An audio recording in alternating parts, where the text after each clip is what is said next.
O que é Páscoa? Muitas pessoas já não sabem mais o real significado da Páscoa. Se você interessa saber, fica até o final desse vídeo. Bem, a Páscoa é uma das festas mais antigas do povo hebreu, que mais tarde se tornaram um povo judeu, celebrada há mais de 3.500 anos. Essa festa celebra a saída do povo hebreu do Egito. Deus estabelece a Páscoa como um memorial para o povo judeu quando Moisés liberta o povo das mãos de Faraó. Deus ordena que sinalize as casas dos filhos dos hebreus com o sangue de um cordeiro sem mancha. E este sangue era para ser posto nos umbrais da porta, para que, ao passar o anjo da morte, aquelas casas fossem poupadas. Então surge aí o termo pensa, que quer dizer poupar, saltar, pular, passar por cima. E aí, essa data foi estabelecida para o mês de Nissan ou Abib, no primeiro dia do mês, no primeiro mês do ano, aliás, no dia 14 do mês.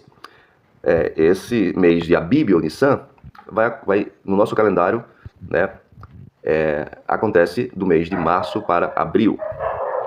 A data desta festa é no dia 14 e ocorre por 7 dias a festa dos pães asmo. Era obrigatório que o pão fosse asmo, sem fermento. Então tudo isso mostra para nós uma realidade de que muitos não conhecem.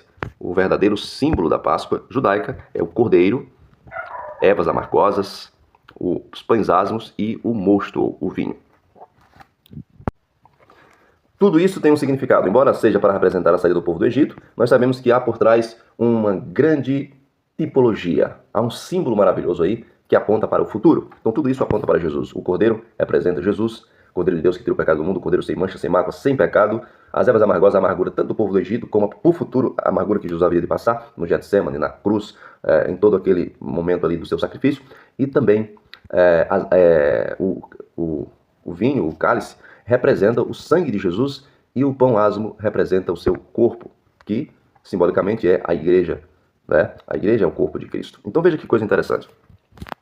Essa Páscoa judaica ainda hoje é celebrada pelos judeus e muitas pessoas fazem uma confusão, muitos cristãos, porque comemoram a Páscoa cristã e ao mesmo tempo tentam comemorar a Páscoa judaica e faz aquela confusão. Na realidade, há uma Páscoa judaica e há uma Páscoa cristã. E como diferenciar isso? Na realidade, Jesus celebrou o pão da ceia com o mesmo pão da Páscoa. Então Jesus unificou Páscoa e ceia, se tornou a mesma coisa. Contanto, agora, sem mais a necessidade de alguns elementos. Essa Páscoa que vemos hoje, a Páscoa católica, se tornou uma Páscoa ecumênica, comemorada tanto por religiosos como por pagãos, enfim, se tornou uma cultura, não é? E se proíbe comer carne, né? É estranho porque proíbe o cordeiro, que era o símbolo principal da Páscoa, e aí substitui por um peixe, né? A maioria das pessoas faz o peixe lá e se torna um símbolo. Então, a Páscoa, nós vamos aprender que a verdadeira Páscoa, que Jesus nos ensina, agora no Novo Testamento, Paulo continua falando, a nossa Páscoa é o próprio Cristo, é o cordeiro. Só que não há mais necessidade de matar um cordeiro para comer a Páscoa, fazer todo aquele elemento que fazem. Os cristãos comemoram a ceia, ao mesmo tempo a Páscoa judaica, fazendo uma celebração, aquela confusão, na realidade, acaba confundindo tudo, né? As pessoas ficam separando o ceia de Páscoa, sendo que a Páscoa nossa é a ceia do Senhor. E nós vamos aprender hoje isso com clareza nas Sagradas Escrituras. Fora disso é tudo idolatria, né? Se colocar qualquer elemento no lugar da ceia do Senhor, no lugar da Páscoa, qualquer outro elemento que não seja apontando para aquilo que é bíblico, que é o cordeiro, que é todos aqueles elementos que eram apresentados ali, então é blasfêmia, quando nós substituímos Cristo por qualquer outra coisa, né? Quando nós substituímos por um peixe, por um ovo, por um coelho, tudo isso símbolo do paganismo, né? Até com conotações de prostituição, né? Coelho, ovo, lembra muito os deuses, os antigos deuses gregos, né? Lembra muito aí Ártemis, Afrodite, né? E o peixe também lembra muito aí Dagon, um deus muito adorado aí pelos antigos. E então nós não temos que usar esse símbolo. Embora alguns vão dizer que o peixe é símbolo do cristianismo nos primeiros séculos, a gente sabe que desde o quarto século o cristianismo foi muito contaminado com elementos do paganismo, infelizmente.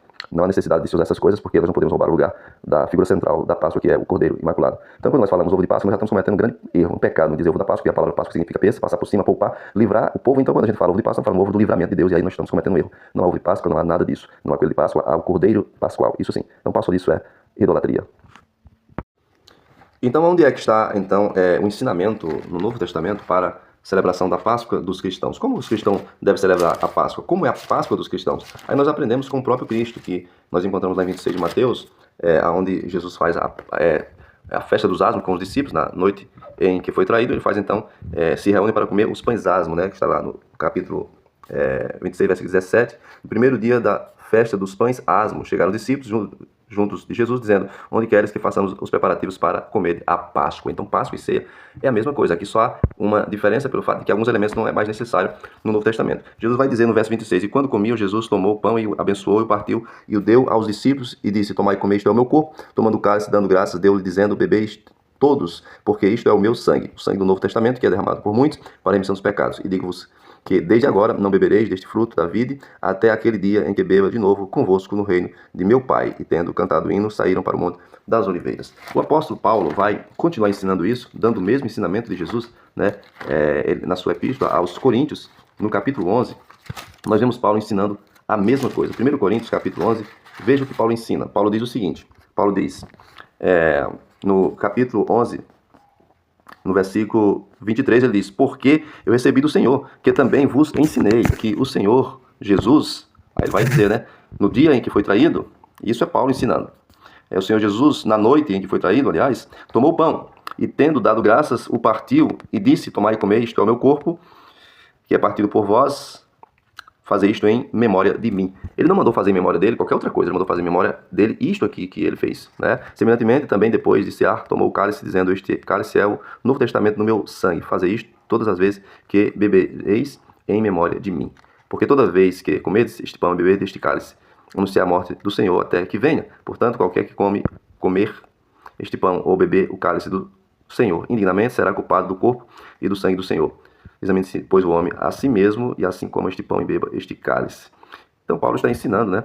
Ele vai dizer no verso 29 também: porque o que come e bebe indignamente, come e bebe para a sua própria condenação, não discernindo o corpo do Senhor. Então, muitas pessoas não discernem, não sabem o que significa realmente a Páscoa. O que é a Páscoa? Então, a Páscoa do cristão é isso. E por que eu digo que a Páscoa do cristão é unicamente isso e mais nada? Porque o apóstolo Paulo vai dizer para nós, no capítulo 5 de 1 Coríntios, o seguinte: ele vai dizer assim, ó: não é boa a vossa jactância, não sabeis que um pouco de fermento faz levedar toda a massa? Alimpai-vos, pois, do fermento velho, para que sejais uma nova massa, assim como estáis sem fermento, porque Cristo, nossa Páscoa, foi sacrificado por nós.